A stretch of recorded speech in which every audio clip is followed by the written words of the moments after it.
Hello once again, Kevin Annett, reading more from Chapter 2 of my upcoming book, Unrelenting. It's entitled A Day in the Life of a Fool. The Nazi called Adolf Eichmann, just like Reverend Alfred Caldwell, had children of his own. But unlike the SS man, Alfred Caldwell actually killed children, at least two of them that we know of, and their names were Maisie Shaw and Albert Gray. The boy died first, and then 8 years after that, the girl.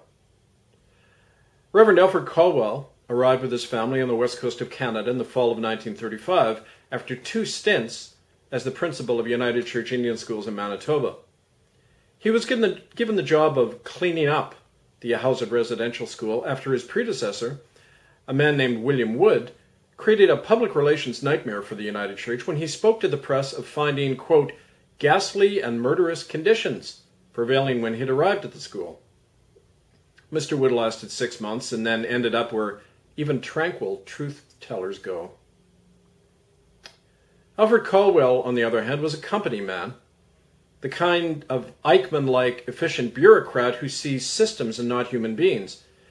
In his own words, the Reverend began plugging the leaks at the Ahousaht facility, not by providing regular food and clothing to the 200 Aboriginal children there, but by saving the United Church from any further controversy and exposure.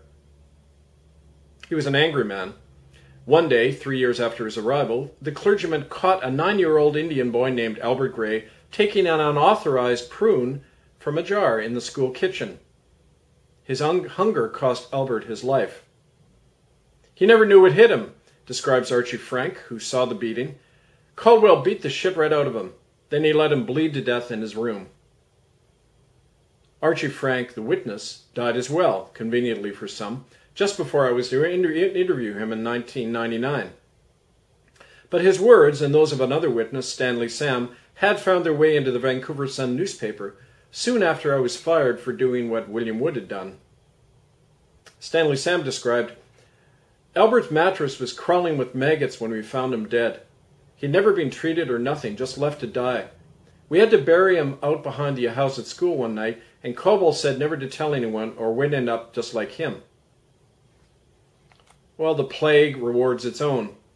After he'd killed Albert, Alfred Caldwell went on to an even loftier position as the principal of the Alberni Residential School, just a mile from where I would one day pastor for the same United Church. And there, on Christmas Eve of 1946, Alfred Caldwell kicked a little girl named Maisie Shaw down a flight of concrete stairs to her death because she wouldn't stop crying for her mother.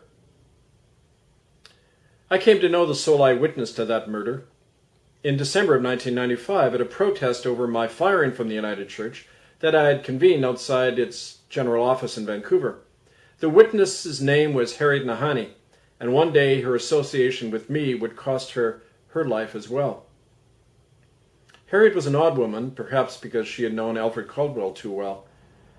The day after we met, I sat with Harriet in her smelly, mold-saturated apartment on the Squamish Indian Reservation. She told me that what Caldwell used to do to her all the time.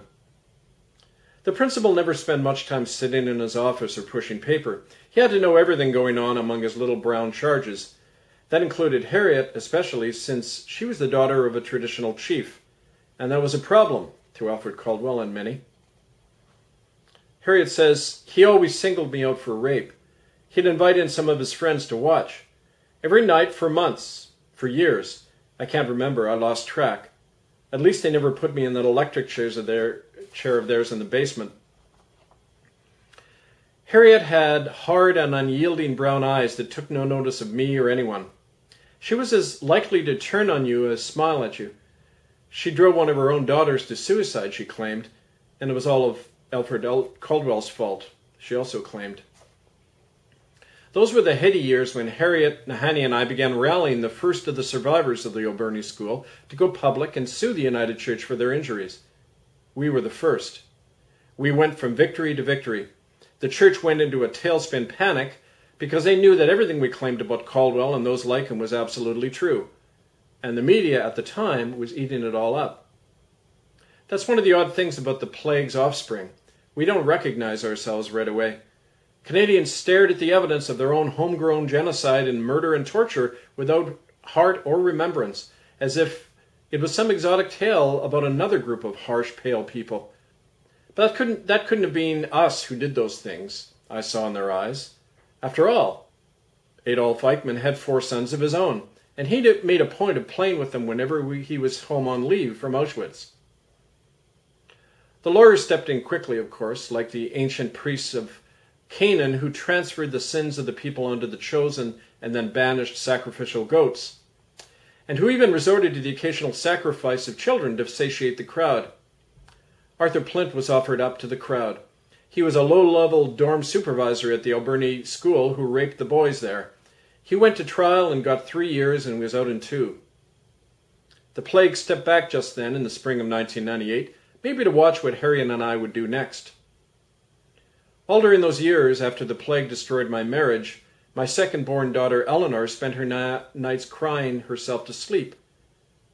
Why she wasn't allowed to see me, her father, outside the 8 hours each week allowed by something called a court order that I stupidly obeyed made no sense to her heart and soul.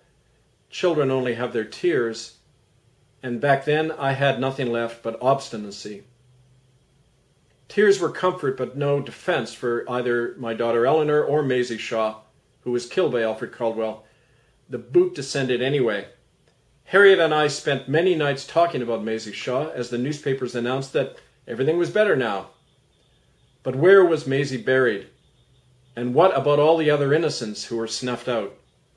You can see the evidence of what happened to them at itccs.org and by future broadcasts. Stay tuned.